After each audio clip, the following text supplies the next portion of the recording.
Good morning everyone. Very important PYQ questions for NTPC exam.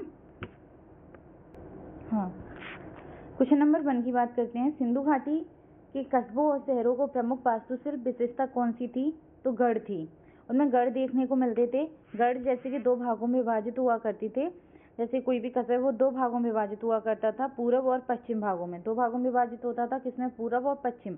जिसमें से हम पूरब की बात करते हैं तो पूरब में वो आप व्यक्ति रहते थे, तो आम जनता रहती थी, और पश्चिम में थोड़े अमीर रईस व्यक्ति रहते थे. और जो पश्चिमी क्षेत्र था वो थोड़ा ऊंचा हुआ करता था पूर्वी क्षेत्र की अपेक्षा में. 3 भागों में विभाजित क्षेत्र कौन सा था? धोलावीरा था, जो कि लूनी नदी के किनारे है.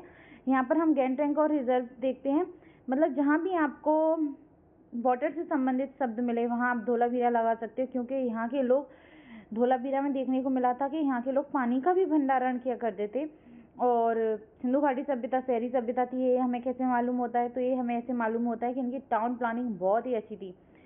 सड़कें, और पता है पानी निकालने के लिए नलियाँ, सारी चीज़ें व्यवस्थित हुआ करती थी. और लोथल की बात करते हैं तो मैंने कल भी बताया था, लोथल भोगवा नदी के किनारे है. डाकयार्ड है जो, जहाँ पर शिप खड़े रहते थे. बिनागढ़ की साइड कौन सी थी? जहाँ कोई भी गढ़ नहीं था, चंदहुदड़ो. और सबसे पुराना भिवाड़ा था हरियाणा में, और सबसे बड़ा भी हरियाणा में था, वो था राखीगढ़ी. काले कंगन कहाँ देखने को मिलते हैं? तो राजस्थान में देखने मिलते हैं, कालीबंगा जगह पर. क्वेश्चन नंबर 2 की बात करते हैं. परावर्तक दूरबीन का आविष्कार करने का श्रेय किसे दिया जाता है? तो आइजैक न्यूटन को दिया जाता है. और जो दूरबीन की बात करते हैं तो सबसे पहले दूरबीन किसने बनाई थी? हेंस लैप्रेस ने बनाई थी. रिफ्लेक्टिंग टेलीस्कोप की बात करते हैं, यानी कि अपवर्तक दूरबीन की बात करते हैं, तो इसकी गैलीलियो ने बनाया था इसको. इन्होंने अपनी पहली, मतलब सबसे पहले अपनी टेलीस्कोप से देखा था बृहस्पति के 4 उपग्रह को देखा था. इसलिए इन उपग्रह को गैलीलियो के उपग्रह के नाम से भी जाने जाते हैं. जिसमें से ज्ञानी मीड़ है ना, वो बृहस्पति का सबसे बड़ा उपग्रह है, और पूरे सौर मंडल का भी सबसे बड़ा उपग्रह है. क्रिस्टियान ह्यूजेस की बात करते हैं. इसने पेंडुलम घड़ी, संतुलित स्प्रिंग, शनि के छल्ले और प्रकाश का तरंग सिद्धांत दिया था. सबसे ज़्यादा इम्पोर्टेंट है तो वो है संतुलित स्प्रिंग और शनि के छल्ले. इसके बारे में बताया था किसने? क्रिस्टियान ह्यूजेस ने. हाँ, क्वेश्चन नंबर 3 की बात करते हैं. गणतंत्र दिवस के दौरान बीटिंग स्ट्रीट समारोह हर वर्ष किस स्थान पर आयोजित किया जाता है? नई दिल्ली में आयोजित किया जाता है. बीटिंग स्ट्रीट कहाँ पर होता है? गणतंत्र दिवस के समापन पर. अब हम इसकी बात करते हैं तो स्वतंत्रता दिवस और गणतंत्र दिवस में क्या डिफरेंस है? तो स्वतंत्रता दिवस है जिस दिन हम स्वतंत्र हुए थे, आज़ाद हुए थे. किससे? अंग्रेजों से. और गणतंत्र दिवस इसलिए मनाया जाता है क्योंकि जब 1930 में जवाहरलाल नेहरू ने बोला था कि हम 26 जनवरी को अपना स्वतंत्रता दिवस मनाएंगे, तो वो भी बहुत इम्पोर्टेंट होता है. इसलिए उस दिन हमने गणतंत्र दिवस मनाना स्टार्ट किया, और उसी दिन हमने संविधान अपना लागू किया था. संविधान बन तो नवंबर में ही गया था, लेकिन लागू जनवरी में किया था इसीलिए. और गणतंत्र दिवस की बात करते हैं तो गणतंत्र दिवस पर जो हमारे राष्ट्रपति होते हैं वो कर्तव्य पथ पर झंडा फहराते हैं. ठीक है. और जो स्वतंत्रता दिवस की बात करते हैं तो स्वतंत्रता दिवस पर प्रधानमंत्री लाल किले पर ध्वजा आरोहण करते हैं. मतलब ध्वजा को, पुराना ध्वज उसे नीचे लाते हैं और नया ध्वज उस पर लगाते हैं, यानी कि झंडा नीचे से ऊपर जाता है. क्वेश्चन नंबर 4 की बात करते हैं तो वियना कन्वेंशन संबंधित है, किससे संबंधित है? ओजोन परत से. वियना क्या है? कैपिटल है, सिटी है, कैपिटल सिटी है किसकी? ऑस्ट्रिया की. ओजोन परत से संबंधित है. ओजोन परत समताप मंडल में है, 35 किलोमीटर पर है. ओजोन दिवस 16 सितंबर को मनाया जाता है. ओजोन की मोटाई हम किस में नापते हैं? डॉप्सन में मापते हैं, डॉप्सन यूनिट में. ठीक है. और ओजोन किससे क्षरण होता है? CFC और फ्रेनॉन से. CFC क्लोरोफ्लोरोकार्बन और फ्रियोन से. ठीक है. जो कि फ्रियोन्स की बात करते हैं तो AC, फ्रिज, इनमें निकलती है फ्रियोन्स गैस, जो कि हानिकारक होती है. मॉन्ट्रियल कनाडा में हुआ था 1987 में. एक कुछ सम्मेलन है ऐसे ही जैसे कि वियना कन्वेंशन ओजोन परत से है, वैसे ही कि किसका संबंध किससे है हम कुछ जान लेते हैं. जैसे कि रामसर सम्मेलन है 1971 में ईरान में हुआ था, आर्द्रभूमि से संबंधित है. आर्द्रभूमि दिवस मनाया जाता है कब? 2 फरवरी को मनाया जाता है. इंडिया का सबसे पहला रामसर सम्मेलन में कौन सी साइट आई थी? तो वो आई थी चिल्का झील. इंडिया में अब तक कितने रामसर साइट्स हैं? तो 89. कितनी है? 89.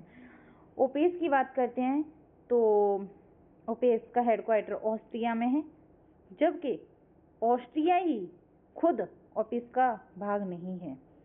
अंगोला ने सदस्यता छोड़ी है अभी अभी, किसकी? ओपेस की। ये सबसे बहुत इंपॉर्टेंट करंट का क्वेश्चन है कि ओपेस की अंगोला ने सदस्यता छोड़ दी है। मिनीमाटा सम्मेलन जापान में है, जो कि मरकरी पॉइजनिंग से संबंधित है। रियो सम्मेलन 1992 में हुआ था, इसे पृथ्वी सम्मेलन के नाम से भी जाना जाता है, और ये ब्राजील में हुआ था। क्योटो प्रोटोकॉल 1997 में जापान में हुआ था। बेसल सम्मेलन स्विट्जरलैंड में हुआ था। ये किससे संबंधित है? खतरनाक अपशिष्ट पदार्थों के सीमा पार स्थानांतरण पर रोक लगाने से। बहुत अच्छा है। स्टॉकहोम सम्मेलन पॉप से, अनवरक्त जैविक प्रदूषण, इसकी पॉप की हिंदी में पूरा नाम है। और विशल नॉर्म्स क्या है? बेकिंग से संबंधित है। ब्लू बेबी सिंड्रोम नाइट्रेट से संबंधित है। ये कुछ इम्पोर्टेंट सम्मेलन है, किससे क्या संबंधित है, बस इतना ही काफ़ी है इसके लिए, ज़्यादा अंदर जाना किसी काम का नहीं है, बस इतना ही याद कर लेना। उपन्यास रावण आर्यवर्त का शत्रु किसके द्वारा लिखा गया था? अमीश त्रिपाठी के द्वारा लिखा गया था। रस्किन ब्रांड की बात करते हैं तो इनकी भी कुछ उपन्यास बुक्स हैं, जैसे कि ब्लू अम्ब्रेला है, the room on the roof है, रूट्स ऑफ मसूरी है, सलमान रुश्दी की मिडनाइट चिल्ड्रन है, स्टैनिक वर्निस है, ग्रीमस है, मूड्स लास्ट सिंह है, किरण देसाई की क्या इनहेरिटेंस ऑफ लॉस है। ये इनकी रचनाएं हैं, इम्पोर्टेंट हैं, जो कि इनकी जो बताई हैं वो इम्पोर्टेंट है इतनी रचनाएं। क्वेश्चन नंबर 6 की बात करते हैं। 2011 में जनगणना के अनुसार भारत की जनसंख्या में वृद्धि दर क्या रही? तो 0.1764 रही थी। इसको हम कभी कभी ऐसे भी बोल सकते हैं कि 17.7% रही, ऐसे करके बोल सकते हैं, कोई प्रॉब्लम नहीं है। अभी वो पूरी पे बताया इसलिए। वार्षिक वृद्धि दर कितनी रही? 1.64% रही थी। वर्ष में वृद्धि कितनी हुई थी? भारत ने 2000 जनगणना के अनुसार दूसरा स्थान प्राप्त किया था। 1.21 बिलियन लोग थे। अब तो प्रेजेंट में फर्स्ट प्लेस पर है, अभी हो रही है जनगणना, होगी, फर्स्ट प्लेस पे आएगा। चीन को भी पीछे कर दिया, फर्स्ट पे चीन था। 2001 में बात करते हैं तो 181 मिलियन थी, जिसमें 17.7% की वृद्धि हुई थी। 2001 से 2021 तक 11 तक में कितने की? 1.81 बिलियन की। अब बहुत सारा, अब तो बहुत ही हो गई है। अधिकतम की बात करते हैं। अधिकतम कहाँ जनसंख्या वृद्धि हुई थी? मेघालय में हुई थी 27.7%। और यूटी में बात करते हैं तो दादर नगर हवेली में हुई थी 55.5%। न्यूनतम सबसे कम कहाँ पर रही थी जनसंख्या वृद्धि? नागालैंड में रही थी, जो कि माइनस में थी, -0.47%। विभाजक का साल किसे कहते हैं? 1921 में। सर्वाधिक दशकीय वृद्धि कब हुई थी? 1971 से 1981 के बीच हुई थी। क्वेश्चन नंबर 7 की बात करते हैं तो ऊर्जा का प्रामीण हमेशा कैसा होता है? सीधा होता है। ऊर्जा का स्थानांतरण कितना होता है? तो 10% होता है। और बैक्टीरिया अपघटक होते हैं। अब मैं आपको समझाती हूँ कैसे। जैसे कि ये पिरामिड है ऊर्जा का ही, मान लो सबसे पहले ग्रास है। ग्रास को कौन खाएंगे? रैबिट्स। रैबिट्स को कौन खाते हैं? स्नेक। स्नेक को कौन खाएगा? चील।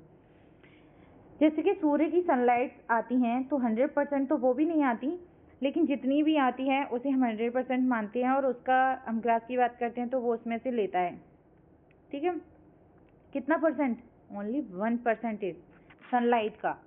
धरती पर आई जो भी सनलाइट है उसका ओनली 1% ही ग्रास को मिलता है।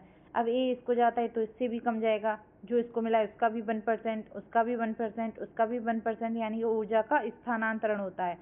अब जैसे कि इसने इसको दिया तो इसने तो इसको दिया, लेकिन इसको कितना गया? 10%, इसको 10%, इसको 10%, इसने अपनी ऊर्जा दी है, उसका ओनली 10% इन लोगों को जाता है, उसका ओनली 10%, उसका ओनली 10%। और इसका पूरा होता है कि ग्रास को कौन खाते हैं? रेबिट्स। रेबिट्स को कौन? स्नेक। स्नेक को कौन? चील। और चील को कौन? बैक्टीरिया। बैक्टीरिया इसलिए बोला है बैक्टीरिया कैसे हैं? अपघटक हैं। ठीक है, ऊर्जा का प्रामीण हमेशा सीधा होता है। क्वेश्चन नंबर 8 की बात करते हैं। किसकी खोज C.N. रामचंद्रन ने की थी? तो कोलेजन की ट्रिपल हेलिजन संरचना की खोज C.N. रामचंद्रन ने की थी। गोल्जी बॉडी की बात करते हैं तो इसकी खोज सी गोल्जी या गोल्जी ने की थी। वो तो आप नाम से भी पहचान लोगे कि इसकी खोज किसने की थी। कोलेजन की खोज 1995 में की थी, जो कि एक प्रोटीन है। कहाँ पाई जाती है? स्किन्स में। सबसे ज़्यादा प्रोटीन अगर पाई जाती है तो वो कोलेजन ही पाई जाती है, हर जगह अवेलेबल होती है, जैसे कि स्किन को ही देख लो, स्किन में होती है। जहाँ भी संयोजी ऊतक है वहाँ होती है। कोशिका का द्रव्य मोजेक मॉडल किसने दिया था? सिंगर और निकोलसन ने दिया था। अच्छा ये बताओ डीएनए का डबल हेलिक्स मॉडल किसने दिया था? ये मैं पढ़ा चुकी हूँ कि डीएनए का डबल हेलिक्स मॉडल किसने दिया था। राइबोसोम, माइटोकॉन्ड्रिया, सारा हो चुका है।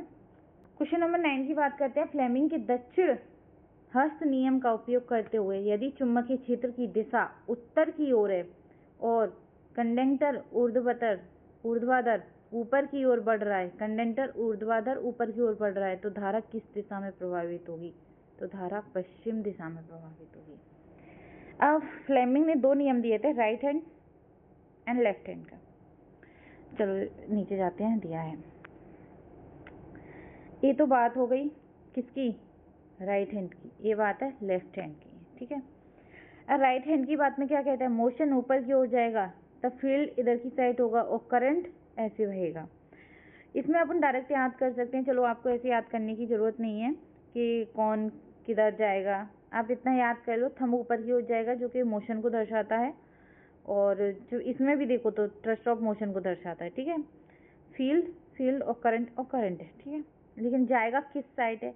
तो इधर ऐसे जाएगा कि ये इसके बाद है, ये इसके बाद है। जैसे कि इसे याद करते हैं मदर, फादर, चिल्ड्रंस के नाम से, तो आपको डायरेक्ट याद होता है कि मदर ऊपर, फिर फादर, फिर चिल्ड्रंस, ऐसे आते हैं। और इस वाली को तो याद करने की जरूरत है ही नहीं, उसी के ऊपर है, सेम का सेम, बस थोड़ा अंतर है कि डायरेक्शन चेंज हो जाती है, जो कि आप अपने लेफ्ट हैंड और राइट हैंड का यूज करके पहचान कर सकते हो। आप राइट हैंड की तीनों फिंगर्स ऐसे लो और ऐसे करो, थंब को ऊपर की साइड करो, मोशन है, इधर फील्ड है, इधर करंट है, ठीक है। अभी बात करती हूँ जैसे कि दाएं हाथ किसे कहते हैं? राइट हैंड को। राइट हैंड नियम की बात करते हैं, जो कि ये है मदर, फादर और चिल्ड्रन से याद करते हैं वो। इसमें आता है एग्जाम्पल में जनरेटर क्या करता है? यांत्रिक ऊर्जा को विद्युत ऊर्जा में परिवर्तित करता है। किसको? यांत्रिक ऊर्जा को किसमें? विद्युत ऊर्जा में परिवर्तित करता है। जनरेटर होता है, लाइट आती है वो इसी से आती है, यांत्रिक ऊर्जा को विद्युत ऊर्जा में परिवर्तित करता है। किस नियम पे काम करता है? राइट हैंड के नियम पे। किसके? फ्लेमिंग के राइट हैंड के नियम पे। मोटर पानी की देखिए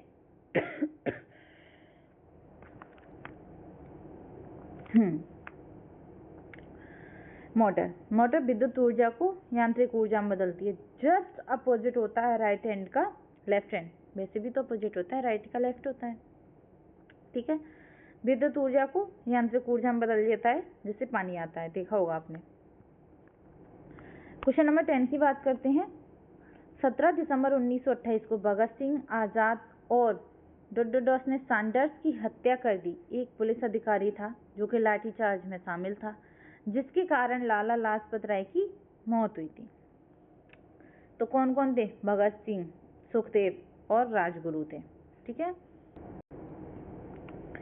HSRA की स्थापना हुई थी 1924 में। हिंदुस्तान रिपब्लिक एसोसिएशन की स्थापना 1924 में हुई थी। पंजाब नौजवान सभा की स्थापना 1926 में हुई थी।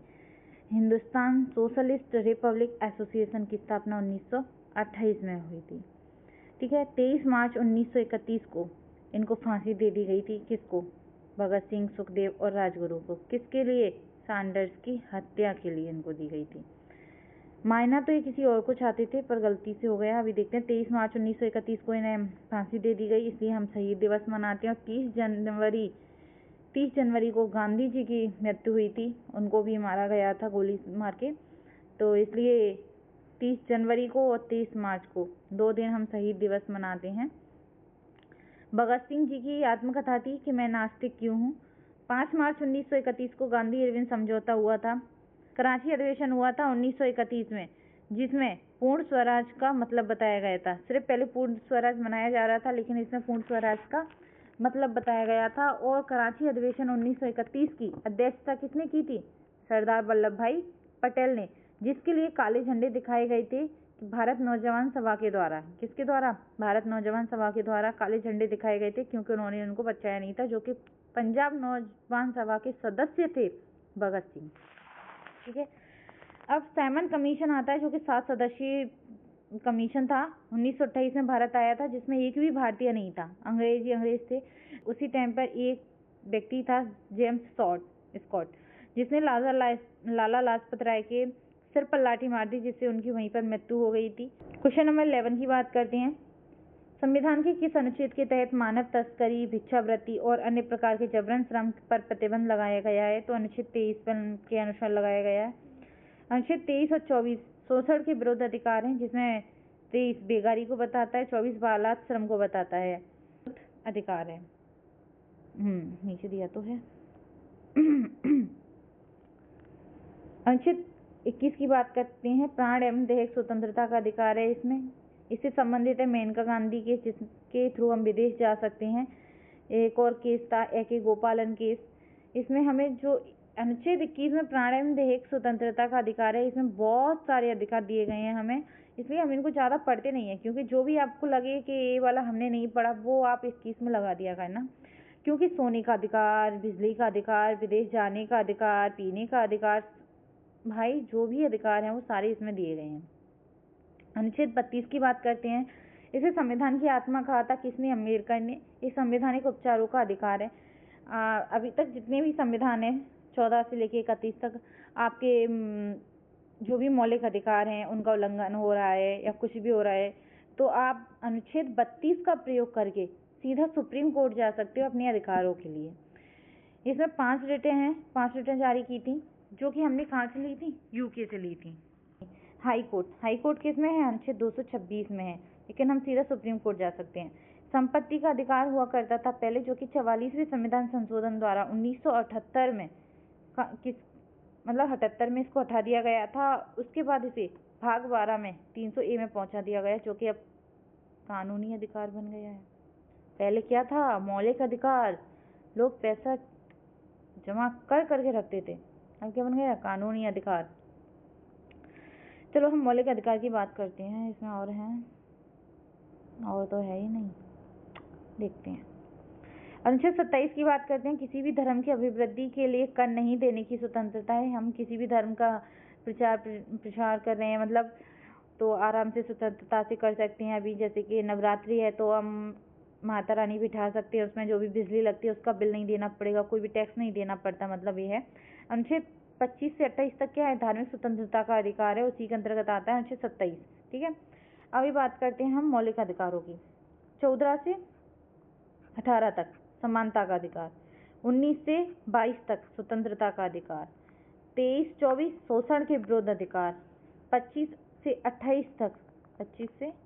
28 तक धार्मिक स्वतंत्रता का अधिकार, और 30 में क्या है? संस्कृति एवं शिक्षा का अधिकार। किसमें? 29 और 30 में संस्कृति और शिक्षा का अधिकार है।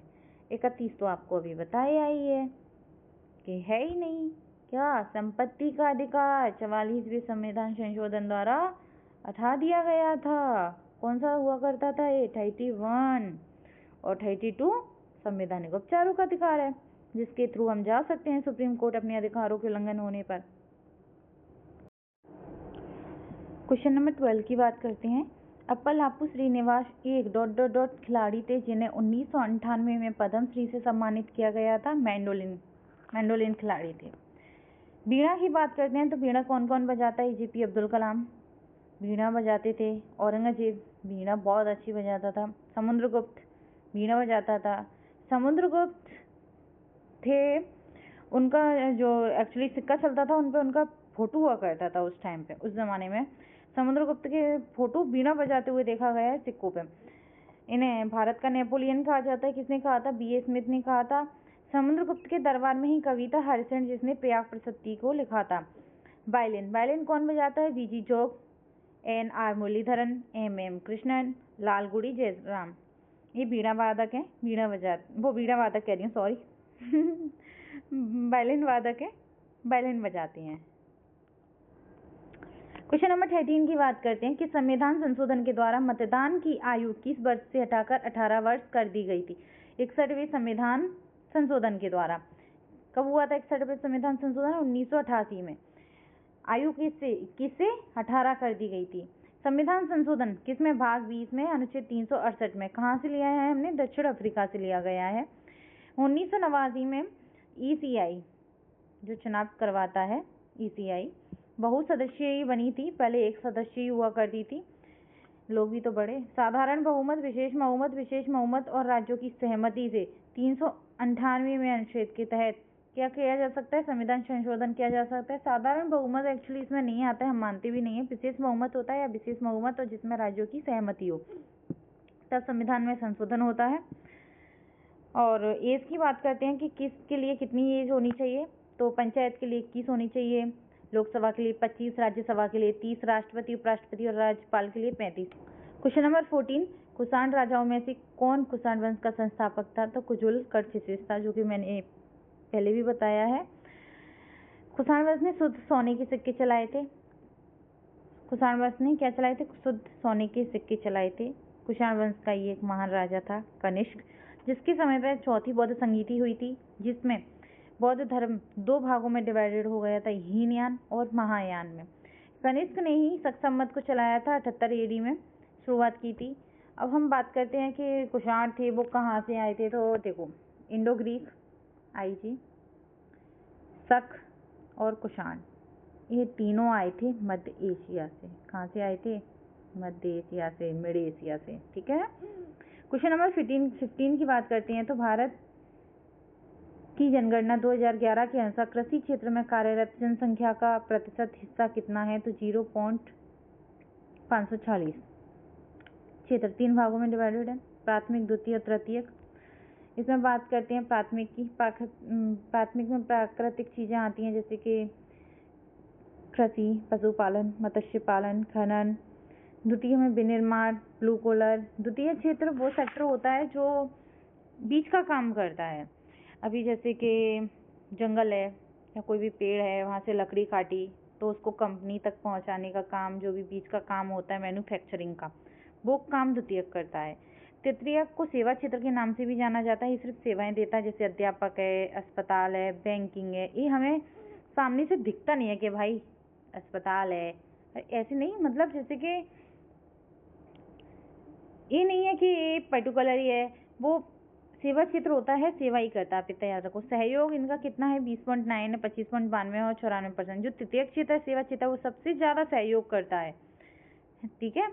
और श्रम शक्ति भागीदारी की बात करते हैं तो मेल की 53.26 है, फीमेल की 25.5% है श्रम शक्ति की भागीदारी। क्वेश्चन नंबर 16 की बात करते हैं। किस मुगल सम्राट के अधीन मराठे मुगलों के संप्रभुता के लिए एक बड़ी चुनौती थी औरंगजेब के समय पे? शिवाजी, जिनकी माता का नाम जीजाबाई था, पिता का नाम शाहजी था। इनके बीच पुरंदर संधि हुई थी, किसके बीच? शिवाजी और औरंगजेब के बीच हुई थी। 1665 में हुई थी, किसके बीच? शिवाजी और औरंगजेब के बीच हुई थी। औरंगजेब की तरफ से नेतृत्व कर रहे थे जयसिंह, जो कि अम्बेर के राजकुमार थे। और सन 1664 में स्वतंत्र घोषित किया था। इसे धर्मत और सामूगढ़, औरंगजेब के भाई दारा सिकोह को हराया था। एक्चुअली ये 2 युद्ध किए थे। जो शाहजहां था वो एक्चुअली औरंगजेब को ना बिठा के दारा सिकोह को सिंहासन देना चाहता था, लेकिन औरंगजेब को पसंद था, इसलिए उसने दारा सिकोह को हराया था। फिर बाद में हत्या भी की थी, अपने और भाइयों की भी हत्या की थी। और दारा सिकोह के साथ इसने 2 युद्ध लड़े थे, इसलिए धर्मत और सामूगढ़, जो कि 1658 और 59 में लड़े थे। दोनों में ही दारा सिकोह को हराया था इसने। मुगल सम्राट की बात करते हैं तो बाबर इसका संस्थापक था। बाबर जब आया था, सबसे पहले मुगलों की शुरुआत हुई थी, वो 1526 में हुई थी, पानीपत के प्रथम युद्ध से। किसके बीच हुआ था? इब्राहिम लोदी और इनके बीच में हुआ था। फिर 27 में खानवा का युद्ध हुआ था राणा सांगा के साथ। 28 में चंदेरी का युद्ध हुआ था मेंदिनी राय के साथ। 1929 में घाघरा का युद्ध हुआ था अफगान के साथ। बाबर की बात करते हैं तो हुमायूं आया था, 1930 से 1940 तक रहा था। फिर 55 से 56 तक रहा था। ये बीच में कहाँ गायब हुआ था? तो बीच में ये गायब हो गया था क्योंकि शेरशाह सूरी बैठा था गद्दी पर। शेरशाह सूरी ने इसको हरा दिया था, इसलिए वापस चला गया था। कहाँ? ईरान वापस चला गया था। उसके बाद ये वापस लौट के आता, जब पता चलता है कि शेरशाह सूरी मर गया है या कुछ, तब 1955 से आता है, 1956 तक ही बैठ पाता है, फिर इसकी मृत्यु हो जाती है। हुमायूं का रियल नाम था मिर्जा नसीरुद्दीन बेग। चौसा का युद्ध 1529 में, कन्नौज का युद्ध 1540 में हुआ था। किसके साथ? शेरशाह सूरी के साथ। किसका युद्ध हुआ था? हुमायूं का, जिसमें हुमायूं की हार हुई थी। हुमायूं भागकर कहाँ चला गया था? ईरान चला गया था। क्वेश्चन नंबर 17 की बात करते हैं। किसी प्राकृतिक संसाधनों के संरक्षण की विधि नहीं माना जाता है, तो निष्कर्ष को नहीं माना जाता है। प्राकृतिक संसाधनों के संरक्षण की विधि नहीं माना जाता है। अब हम बात करते हैं, ये देख रहे हो आप बेल्ट है, ये एक्चुअली सॉइल बेल्ट है। सॉइल होती है ऐसे ऐसे ऐसे ऐसे, जो ये लगाए जाते हैं सॉइल इरोजन के लिए। देखो, एक तो सीट इरोजन होता है, एक गली इरोजन होता है। जो सीट इरोजन होता है वो होता है इस तरह से, इसके लिए हमें पेड़ों की बेल्ट लगाई जाती हैं जिससे मिट्टी नीचे की ओर ना धसके जाए, बारिश के साथ तो वहीं रह जाए या निचले वाले पर पहुंच जाए, बिल्कुल ना जाए। और गली इरोजन होता है, सीड इरोजन होता है जिसमें मिट्टी का क्षरण होता है, इधर गली इरोजन होता है। और गली इरोजन होता है चंबल क्षेत्र में, और सीड इरोजन होता है जो हमारे इंडिया की मेघालय, मिजोरम इस साइड में होता है। ठीक है। क्वेश्चन नंबर 18 की बात करते हैं तो सामरिक और राष्ट्रीय महत्व के उद्योगों को आमतौर पर डॉट डॉट डॉट क्षेत्र में रखा जाता है, सार्वजनिक क्षेत्र में रखा जाता है। राष्ट्रीय महत्व की समझ लो। सहकारी की बात करते हैं, 97वें संशोधन द्वारा ली गई थी। इसमें 97वें संशोधन द्वारा बहुत सारी चीजें ऐड की गई थी, जैसे कि 9 का बी ऐड किया गया था, अनुच्छेद 43 का बी ऐड किया गया था, अनुच्छेद 19 का क्लॉज 1 का सब क्लॉज सी ऐड किया गया था। किसके द्वारा? 97वें संशोधन द्वारा। क्वेश्चन नंबर 19 की बात करते हैं तो अखम लक्ष्मी देवी डॉट डॉट डॉट नृत्य में उनके योगदान के लिए वर्ष 2018 में संगीत नाटक अकादमी पुरस्कार से सम्मानित किया गया था। तो मणिपुरी नृत्य से संबंधित है कौन? अखम लक्ष्मी देवी। देवी शब्द मणिपुरी से संबंधित है, जैसे कि देखा जाए विमावती देवी, गांवी देवी, विपिन सिंह, दर्शन झावेरी, निर्मला मेहता। विपिन सिंह की बेटी ही है विमावती देवी। मणिपुरी की बात करते हैं, इसमें मैंने बताया भी था आपको, जागोई और चोलम दो होते हैं। चोलम किसको बताता है? पुरुषत्व को बताता है, जागोई फीमेल को। ये एक्चुअली मणिपुरी है वो किसको समर्पित है? तो वैष्णवों को समर्पित है। मोहिनी अट्टम की बात करते हैं तो ये केरल में होता है। विष्णु जी इसमें मोहिनी का रूप धारण करते हैं, इसलिए इसका नाम मोहिनी अट्टम पड़ा गया है। इसे डांस ऑफ इनहेरिटेंस भी कहा जाता है। और इसमें बात करते हैं कि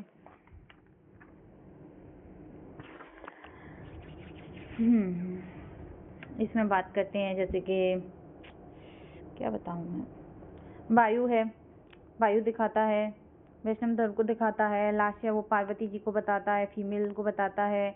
एक होता है तांडव जो कि मेल को बताता है। और मोहिनीअट्टम से कौन कौन रिलेटेड है, कौन कौन करता है? गोपिका वर्मा है, कनक रैली है, सुंदरा नायर है, जयप्रकाश मेनन है, राधा दत्त है, पल्लवी कृष्ण में कल्याण कुट्टी अम्मा है। एक्चुअली मोहिनीअट्टम के जो भी हैं गोपिका वर्मा, कनक रैली, जो उनसे संबंधित हैं, इनको हम याद करते हैं। हे मोहिनी गोपी के कान, ऐसे याद देखो, हे मोहिनी, मोहिनी से मोहिनीअट्टम, गोपी के कान गोपिका वर्मा, कान से कनक रैली में जाकर सुना से सुनंदा नायर, जय राधा कृष्ण की, जैसे जयप्रभा मेनन, राधा दत्त, कृष्ण की पल्लवी कृष्ण, और क्या सुना कि कृष्ण की अम्मा से क्या है? कल्याणी कुट्टी अम्मा। क्वेश्चन नंबर 20 की बात करते हैं तो भारतीय संविधान के किस अनुच्छेद में उल्लेख है कि भारत का एक सर्वोच्च न्यायालय होगा? अनुच्छेद 124 में भारत का सर्वोच्च न्यायालय होगा। सर्वोच्च न्यायालय की बात करते हैं तो 28 जनवरी 1950 को सर्वोच्च न्यायालय लिया था। सर्वोच्च न्यायालय की बात करते हैं तो ये भाग 5 में अनुच्छेद 124 से 147 तक है। ये 28 जनवरी 1950 को अडॉप्ट किया था। संघ 5 में है, जिसमें संघ 5 चैप्टर हैं भाग 5 में, जिसमें से 4th चैप्टर है सर्वोच्च न्यायालय। जो 4th चैप्टर है वो है सर्वोच्च न्यायालय। फेडरल कोर्ट की बात करते हैं तो फेडरल कोर्ट भारत शासन अधिनियम 1935 के तहत आया था। इसमें कितने सदस्य होते हैं? तो अब की बात करते हैं प्रेजेंट की, तो इसमें 34 सदस्य होते हैं। पहला CJI होता है और 33 अन्य होती हैं।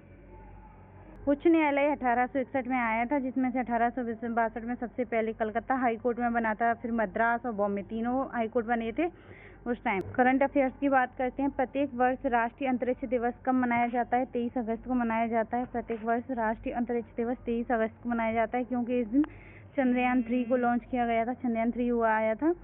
इसका जो लैंडर था उसका नाम था विक्रम। जो विक्रम पृथ्वी की लैंडर का नाम था विक्रम। जिस पॉइंट पर उतरा था उसे शिव शक्ति पॉइंट के नाम से जाना जाता है। इसके रोवर को प्रज्ञान के नाम से जाना जाता है। कहाँ से आया था, कहाँ से लॉन्च किया गया था? सतीश धवन अंतरिक्ष सेंटर से लॉन्च किया गया था। इसकी थीम क्या थी? तो theme touching lives while to touching moon, India से स्पेस सागा था। अब इसकी बात करते हैं तो 26 जनवरी को स्टार्टअप दिवस मनाते हैं। 7 अगस्त को भाला फेंक दिवस मनाते हैं, क्योंकि इस दिन नीरज चोपड़ा ने 27.58 मीटर का भाला फेंका था। और चंद्रयान पर पहुंचने वाला चंद्रयान पे पहुंचने वाला इंडिया चौथा देश बन गया है। और वैसे फर्स्ट देश बना है किस चीज़ का? दक्षिणी ध्रुव पर पहुंचने वाला। Fourth side of the moon. किस देश ने पीएम मोदी को अपना सर्वोच्च नागरिक पुरस्कार grand cross of the order of honour दिया? तो ग्रीक ने दिया था। किसने दिया था? ग्रीक ने दिया था। और मोदी जी को और भी पुरस्कार मिले हैं, तो उनकी बात करते हैं। ग्रैंड क्रॉस तो आगे सबके में है, इसलिए इसको तो याद करने की ज़रूरत नहीं है। हमें पीछे के लेटर्स को याद करना है, जैसे कि ऑफ ड्रैगन किंग भूटान ने दिया है, ऑफ लाहू पापुआ न्यू गिनी ने दिया है, फिजी ने दिया है, ऑनर ग्रीक ने दिया है, और ग्रैंड क्रॉस ऑफ पीएनजी भी उनको मिला है। लेगून ऑफ ऑनर फ्रांस ने दिया है, ऑर्डर ऑफ नील इजिप्ट ने दिया है। ये उनको इतने सारे अवार्ड अलग अलग देश से मिले हैं, तो इनके पीछे के शब्द याद करना ज़रूरी है, जैसे कि legion of honour, orders of my Nile, dragon king, लाहुआ, फिजी, ऑनर, ये सारे शब्द याद करने की ज़रूरत है। और यही सब पूछता है वो। Thank you.